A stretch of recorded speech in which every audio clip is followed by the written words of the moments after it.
नमस्कार दोस्तों। आज के इस एक्सप्लेनर में हम एक ऐसे बदलाव की बात करने वाले हैं जो सच में हमारी दशकों पुरानी आदतों को हमेशा के लिए बदलने वाला है। इनकम टैक्स नियमों में एक ऐसा मैसिव ओवरहॉल हुआ है कि पूछिए मत। जरा सोचिए, इतने सालों से चले आ रहे पुराने टैक्स फॉर्म्स की जगह अब एक बिल्कुल नया सिस्टम ले रहा है। ये सिर्फ कोई छोटा मोटा अपडेट नहीं है, बल्कि पूरा का पूरा ढांचा ही बदल रहा है, जिसका सीधा असर हर टैक्स पेयर और अकाउंटेंट के काम करने के तरीके पर पड़ेगा। अब इतने भारी भरकम टॉपिक को समझने के लिए हमने इसे कुछ आसान हिस्सों में बांट दिया है। पहले हम इस 2026 फॉर्म मेकओवर को देखेंगे, फिर सैलरी और नॉन सैलरी रिटर्न्स, उसके बाद प्रॉपर्टी, रेंट और क्रिप्टो के फॉर्म्स, फिर नए टैक्स सर्टिफिकेट्स और आखिर में हमारे जाने माने फॉर्म 26AS और 15G, 15H। तो चलिए बिना किसी देरी के शुरू करते हैं। ठीक है, तो सीधे अपने पहले सेक्शन पर आते हैं, द 2026 फॉर्म मेकओवर। इन बदलावों की टाइमलाइन को समझना बहुत जरूरी है। 2026 ये सिर्फ फ्यूचर का कोई रैंडम नंबर नहीं है। ये वो साल बन चुका है जहां से भारतीय टैक्स प्रणाली में एक बिल्कुल नए युग की शुरुआत हो रही है।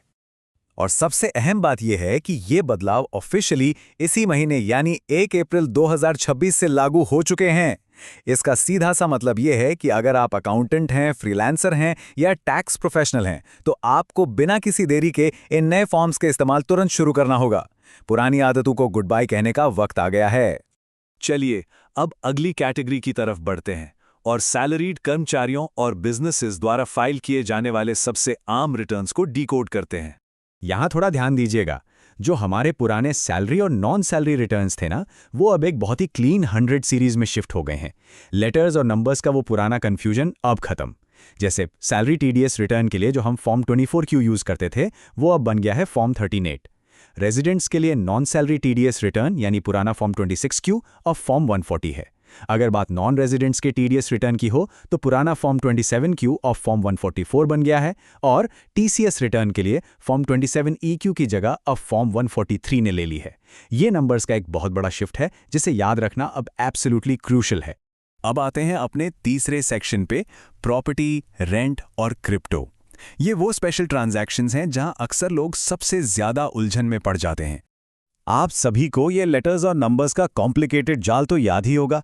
प्रॉपर्टी परचेज के लिए 26QB, इंडिविजुअल या HUF के रेंट के लिए 26QC, कॉन्ट्रैक्टर्स या प्रोफेशनल्स के पेमेंट के लिए 26QD और क्रिप्टो या वर्चुअल डिजिटल एसेट्स के लिए 26QE। ये अलग अलग फॉर्म्स याद रखना सच में किसी सिरदर्द से कम नहीं था, है ना? लेकिन अब यहां एक बहुत ही शानदार एफिशिएंसी विन देखने को मिली है। इन चारों उलझाने वाले फॉर्म्स को मिलाकर एक सिंगल सुपर स्ट्रीमलाइन फॉर्म बना दिया गया है, फॉर्म 141। अलग अलग फॉर्म्स याद रखने का झंझट हमेशा के लिए खत्म। ये कंप्लायंस के बोझ को कम करने की दिशा में एक बहुत ही कमाल का कदम है। तो रिटर्न्स फाइल करने का नया सिस्टम तो हम समझ गए, लेकिन यहां एक बड़ा सवाल आता है, उन सर्टिफिकेट्स का क्या जो टैक्स पेयर्स को साल के आखिर में फिजिकल डॉक्यूमेंट्स के रूप में मिलते हैं? चलिए इसका जवाब देखते हैं अपने अगले सेक्शन में, जहां टैक्स की दुनिया के कुछ सबसे फेमस नाम बिल्कुल एक नए रूप में सामने आने वाले हैं। अब यहां देखिए, दशकों से नौकरी पेशा लोगों के लिए फॉर्म 16 सिर्फ एक कागज नहीं, बल्कि एक डीप इमोशनल आदत रही है। टैक्स सीजन आते ही सबसे पहले फॉर्म 16 का इंतजार होता था। लेकिन तैयार हो जाइए, क्योंकि इस लेजेंडरी फॉर्म 16 का नाम अब शॉकिंगली बदलकर फॉर्म 130 कर दिया गया है। थोड़ा अजीब लग रहा है ना? पुरानी यादें अपनी जगह है, लेकिन अब हमें सैलरी टीडीएस सर्टिफिकेट के रूप में फॉर्म 130 कहने की आदत डालनी ही पड़ेगी। सर्टिफिकेट्स की सीरीज को थोड़ा और आगे बढ़ाते हैं। नॉन सैलरी टीडीएस सर्टिफिकेट, जो हमारा जाना माना फॉर्म 16A हुआ करता था, वो अब फॉर्म 31 में बदल गया है। और टीसीएस सर्टिफिकेट यानी पुराना फॉर्म 27D शिफ्ट होकर अब फॉर्म 133 बन चुका है।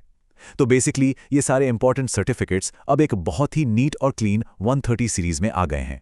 और अब आखिर में बात करते हैं उन सप्लीमेंट्री डॉक्यूमेंट्स की जो टैक्स क्रेडिट्स और डिक्लेरेशंस को ट्रैक करते हैं। ये अपडेट लिटरली एक गेम चेंजर है। हम सबका पुराना और भरोसेमंद टैक्स क्रेडिट स्टेटमेंट यानी फॉर्म 26AS, जिसे हम सब अपना टैक्स क्रेडिट देखने के लिए चेक करते थे, अब ऑफिशियली फॉर्म 160A बन गया है।